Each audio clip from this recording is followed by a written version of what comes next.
Kepulauan Siau. Inilah sejarah singkat dari Kepulauan Siau.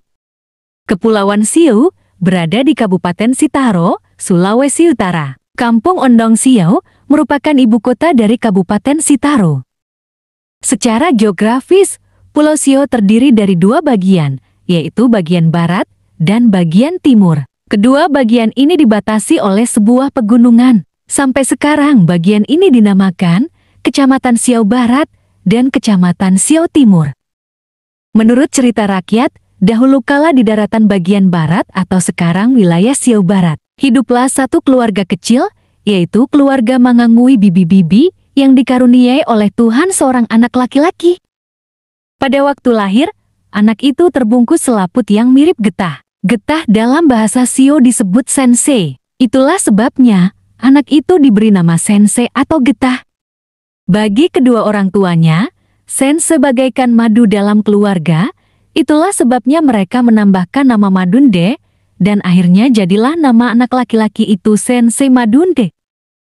Sensei Madunde sangat gemar bermain sumpit. Ketika ia beranjak dewasa, sumpit digunakannya untuk memburu burung sebanyak-banyaknya untuk dijadikan lauk pauk buat keluarganya.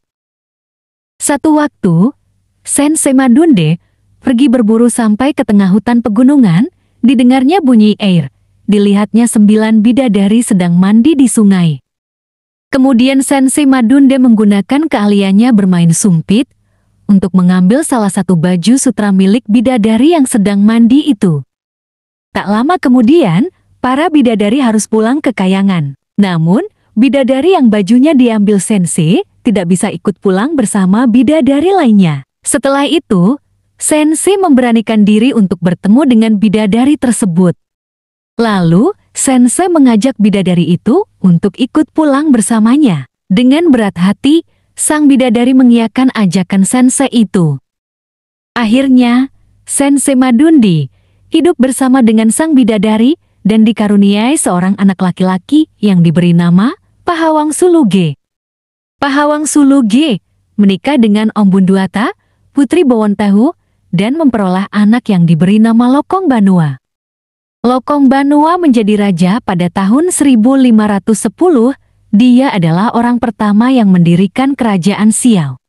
Raja Lokong Banua menikah dengan Permaisuri Mangindampele, putri dari Raja Manado Tua, dan memperoleh anak yang diberi nama Posuma, Angkumang, Dolongsego, dan Basilawiwi.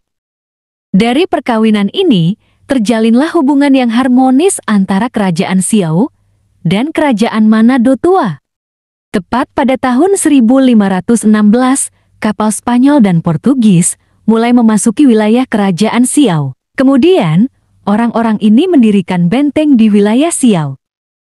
Alasan Spanyol dan Portugis masuk ke Siau untuk kepentingan merayakan Misa Paskah di darat, dan hal itu diterima oleh Raja Lokong Banua.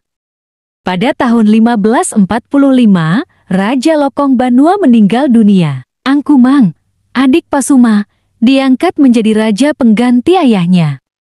Namun, Posuma tidak menerima hal itu, karena menurut peraturan yang ada, anak sulunglah yang berhak menggantikan ayahnya menjadi raja. Akhirnya, terjadilah perang saudara antara keduanya yang berlangsung di pegunungan Bunuh Dipotong, yaitu di daerah Kolam, dari 9 bidadari. Kemudian, Angkumang kalah, dan Posuma secara resmi menjadi raja kedua kerajaan Siau, menggantikan ayahnya Lokong Banua. Daerah 9 Kolam dari 9 bidadari, kini menjadi daerah pemukiman. Mata air dari 9 putri kayangan itu, menjadi sumber pengambilan air dari penduduk yang tinggal di situ. 9 di dalam bahasa daerah Pulau Siau, disebut Sio. Penduduk campuran, seperti Portugis, susah menyebut Sio, kedengarannya Siu atau Siau. Dari kata 9 atau Sio itu muncullah nama yang membudaya, yaitu Sio. Demikianlah muncul nama Siau atau Pulau Siau, yang semula bernama Karangetan. Menurut sejarah, kerajaan Siau awalnya bercorak Katolik, yang kemudian berubah menjadi Protestan setelah menyepakati perjanjian dengan Belanda. Seiring berjalannya waktu, kerajaan Siau sudah tidak berfungsi sebagaimana harusnya. Riwayatnya berakhir pada tahun 1956 dan raja terakhirnya, Seha David. Terdapat sebanyak 24 raja yang pernah memimpin kerajaan Siau.